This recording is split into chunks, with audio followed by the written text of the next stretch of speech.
This is Newcap News.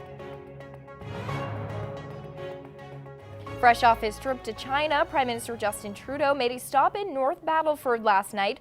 His visit was in an effort to win another seat in the Parliament for candidate Larry Ingram ahead of next week's by-election. When he arrived, the PM was greeted with a ceremonial welcome and selfie pandemonium. Local chiefs and leaders stood on stage as members played and sang traditional music to welcome the Prime Minister to Treaty 6 territory. Trudeau addressed the crowd with a message about his government's push for reconciliation. The path forward is going to be a long one, but we've taken real meaningful steps together already. The work we're doing based on partnership, based on trust, based on a respect and a listening that simply hasn't been there before is what is setting us on the right path. His message meaningful to those directly affected. Reconciliation is a really good thing. Well, I guess it kind of makes me feel hopeful.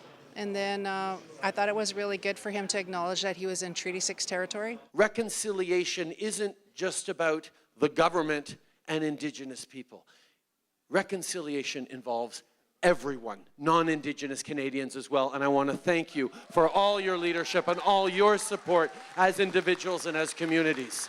Trudeau's visit was ahead of Monday's by-election as he pushed for votes for Liberal candidate Larry Ingram. What's really important is that we all roll up our sleeves and work together. The federal government, the provincial government, and particularly municipal leadership and Indigenous leadership. That's the only way to build a stronger Canada. And after all was said and done, Justin Trudeau took to the crowd to talk with constituents and, of course, posed for selfies. It was really cool. He was really kind. He took time with you and he didn't just rush past you.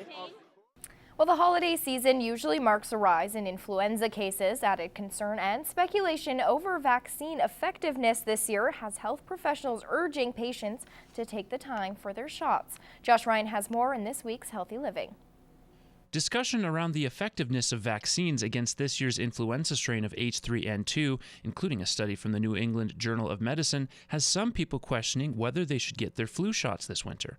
However, health officials say otherwise.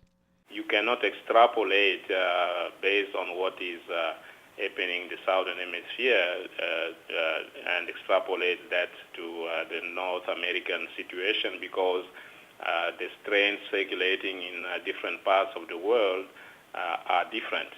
The problem with current speculation over vaccine effectiveness is that the substrains within each strain make it impossible to know for certain how effective a vaccine is until the season is over. So that's when people will have to look into those substrains to see whether the ones that are circulating are actually matching with the one in the vaccine. Officials say regardless of the strain, getting the shot is important so that each individual is also protecting their community. The more likely it is that the entire group will be protected because that is known as herd immunity. Whereas if a whole bunch of people have not received the flu shot and one person gets the flu, they're all at risk. Two of the groups they particularly encourage to get the vaccine are the elderly and pregnant women. Provides protection for both mom, who is at particular risk when she's pregnant because of her immune system status, and also for the baby, which is a double bonus there. And while there's a possibility of side effects such as soreness or dizziness, these usually fade quickly. Those actually do not take long. Usually they go away within 2 days. Josh Ryan, Newcap News. Well, there's lots on the agenda this weekend. Jimmy the janitor is bringing the laughs to Vic Juba. There's a potluck supper and a chance to go skating with Santa. Heather Clegus has your details in this week's edition of What's Happening.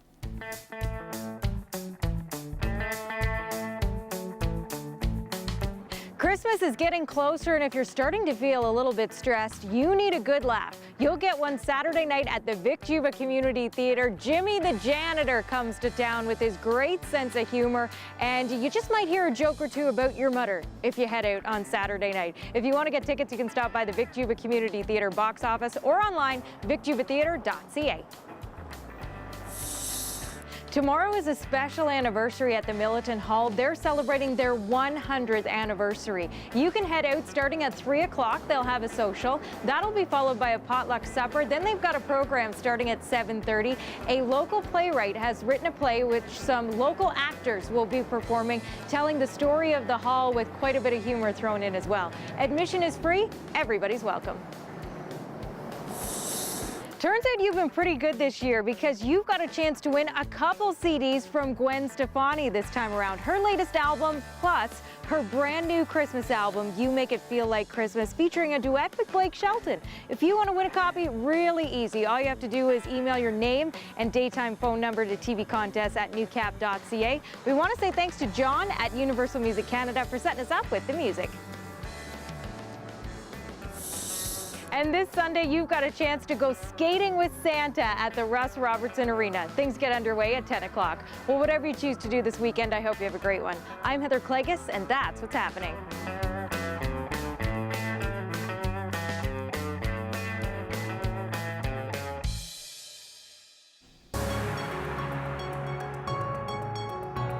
This is Newcap weather.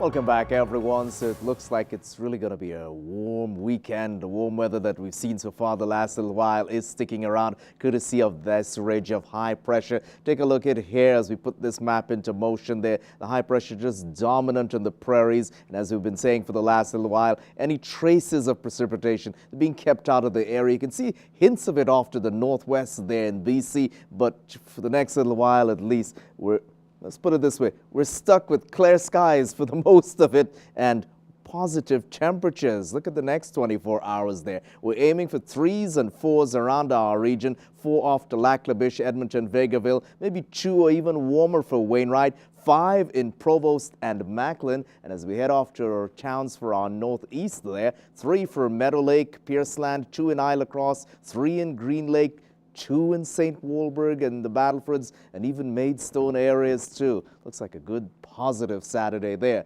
3 at the moment overcast in Vancouver, 4 in Edmonton, -5 in Regina, mainly clear evening on the way.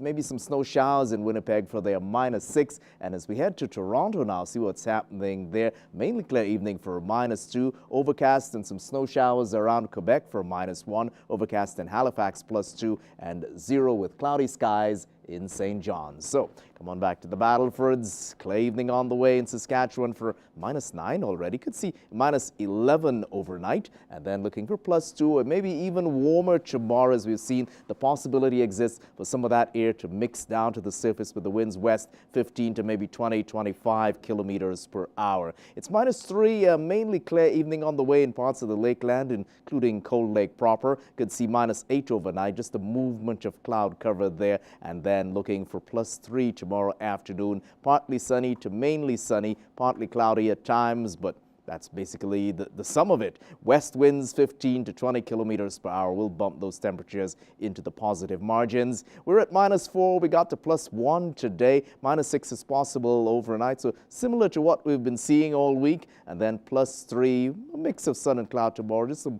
movement of cloud cover across the region. Winds out of the west generally anywhere from 15, 20. Might see a gust in that 30 to maybe 35K range. And as we look at the next 7 days, bearing in mind the averages, -8 for daytime highs, -18 for overnight lows. Mainly movement of sun across the region, cloud and stuff like that. But 3 Saturday, 4 Sunday, maybe -1 Monday, 3 Tuesday, 1 Wednesday.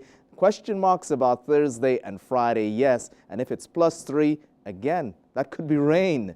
We'll see what happens at that point. Still too far away. And then maybe even a +2 for next Friday. Bearing in mind, as we said, the averages are -8 for daytime highs, -18 for overnight lows. And look at the direction heading there of the wind, west and northwest, generally west for the bulk of it. And that suggests too that warmer pockets of air being pushed across the prairies for the bulk of it. And the wind speeds could be anywhere from, let's say, 10 to 30, maybe that 35K range. And that'll certainly support temperatures closer to 0, even above the freezing mark. The overnight lows none of those temperatures there are close to minus 18. So again, it looks like another warm week ahead of us to push us to the middle of December. Fingers crossed then we'll see what the latter half of December will bring, but that's a pretty much good going for this time of the year, certainly for Michaela enjoying that. Let's check her out right about now and have a look at the world of agriculture.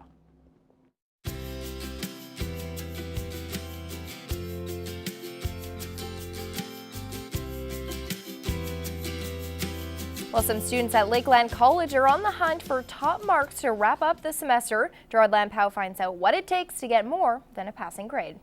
This is my third year. Last year I graduated out of animal science technology and I came back for their double dip program where we get to take agribusiness. Tatum McPherson is studying agribusiness and majoring in marketing. Her family runs a mixed farm in Ardrossan. Some 20 students are part of this activity for the student-managed enterprise, where they get to organize an event from start to finish and do a post-mortem with pointers for next year's students to make improvements. So in this year's SME class, we had this, which was pop-up shop. We also had a group working on vertical farm. So that's growing plants indoors in panels. We had another group with lamb meats. They also had a group doing case study analysis, looking at projections for moving a business forward. All these projects go towards succeeding in the agribusiness program. Instructor Cole Ambrook grew up on a mixed ag farm at Murnham. He's a Lakeland College grad. A passing grade would earn you team participation, being part of a team, leadership capabilities, and overall the success of the event. As you can see right now, we have a good full house for the first 15-20 minutes of being open. These ag business students are getting hands-on work planning events. We do teach that in Lakeland College. It's actually part of Band in the Sand that we do in October. So that is event management and planning, and this is just a building on that. So our class holds a big concert. James Barker Band came this year, so we got to hold another whole event, and we've been so busy this year doing these events. It's been awesome. Tiana Ladoon farms with a family in Strasbourg, Saskatchewan. She's in her second year pursuing a diploma in ag business, also majoring in marketing. After this semester, next year the students will be building case studies, putting leadership and teamwork together with organizational skills toward an event is what gives them top marks. That's how they're leading learning. Also look at how to market the event, how to do financial analysis on the event, inventory, and also people skills, so contacting the vendors, following up with the vendors, and all around just having that good sales exposure. Gerard Lampow, Newcap News.